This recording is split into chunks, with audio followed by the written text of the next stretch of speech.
सुरुवात दुसऱ्या बाजूला लवकरात लवकर वाहतूक कशी सुरळीत करता येईल, आंदोलकांशी संवाद साधून ही सगळा रस्ता कसा मोकळा करता येईल यासाठी हा प्रयत्न होताना दिसतोय। सुवर्णा,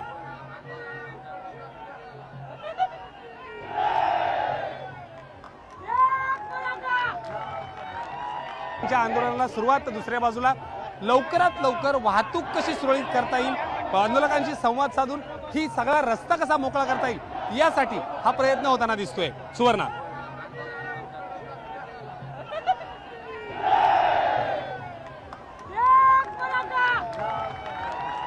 आंदोलनाला सुरुवात दुसऱ्या बाजूला लवकरात लवकर वाहतूक कशी सुरळीत करता येईल, आंदोलकांशी संवाद साधून ही सगळा रस्ता कसा मोकळा करता येईल यासाठी हा प्रयत्न होताना दिसतोय। सुवर्णा,